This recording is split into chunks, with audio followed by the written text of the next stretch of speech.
वक्त 61 हिजरी।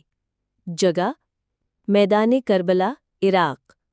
रसूल अकरम के नवासे हज़रत इमाम हुसैन अलैहिस्सलाम मदीना में सुकून से दीन इस्लाम की खिदमत कर रहे थे।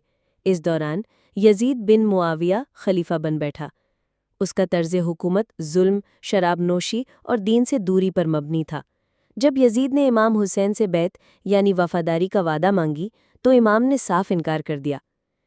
यजीद जैसा शख्स कभी भी मेरे जैसे से बैत नहीं ले सकता, क्योंकि इमाम जानते थे कि अगर वो खामोश रहे तो यजीद दीन इस्लाम की बुनियादों को तबाह कर देगा। इमाम हुसैन ने दीन की हिफाजत के लिए मदीना से मक्का और फिर मक्का से करबला का सफ़र किया। उनके साथ ख़ानदान और चंद वफादार साथी थे जिनकी तादाद सिर्फ 72 थी। यजीद की फ़ौज ने उनका रास्ता रोक लिया। करबला में पानी बंद कर दिया गया। बच्चे प्यास से बिलखने लगे, औरतें तड़पने लगीं, मगर इमाम का सब्र कायम रहा। यजीदी लश्कर ने हमले की तैयारी कर ली। इमाम हुसैन ने रात को अपने साथियों को आज़ाद कर दिया। फरमाया, कल मौत यकीनी है, जो जाना चाहे जा सकता है। मगर कोई न गया, सब ने वफादारी निभाई। रात को सब इबादत में मसरूफ़ रहे। अल्लाह की याद, कुरान और सब्र की रोशनी में वो रात गुजरी। ये शब वफ़ा थी। आशूर का दिन तुलू हुआ।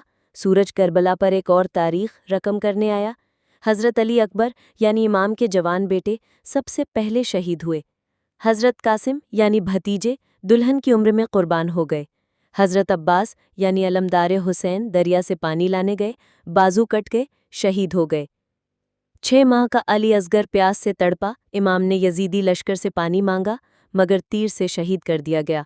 आखिर में इमाम हुसैन ने तन्हा यजीदी लश्कर का मुकाबला किया, ज़ख्मी होकर ज़मीन करबला पर गिरे और सजदे में सर रखकर अपनी जान इस्लाम पर कुर्बान कर दी। करबला सिर्फ गम की दास्तान नहीं, ये हक़ और बातिल के फ़र्क की पहचान है। इमाम हुसैन ने दिखा दिया कि सर कट सकता है मगर झुकाया नहीं जा सकता। इस्लाम बच गया क्योंकि हुसैन ने कुर्बानी दी। इस्लाम सिर्फ किताबों से नहीं बचा, शहीदों के लहू से बचा। 9 और 10 मुहर्रम हमें सब्र, कुर्बानी, इत्तेहाद और हक पर डटे रहने का दर्स देते हैं। आज भी अगर हम दीन के खिलाफ होने वाले जुल्म पर खामोश रहें तो हम यजीदी सोच के साथ खड़े हैं। अगर आपको ये कहानी दिल से लगी तो इसे दूसरों तक पहुंचाएं। करबला सिर्फ मातम नहीं, एक इनकलाब है। हमारे चैनल को सब्सक्राइब करें ताकि ऐसी मज़ीद ईमान अफरोज़ कहानियाँ आप तक पहुंचती रहें। हुसैन जिंदा है, हर दौर में, हर दिल में।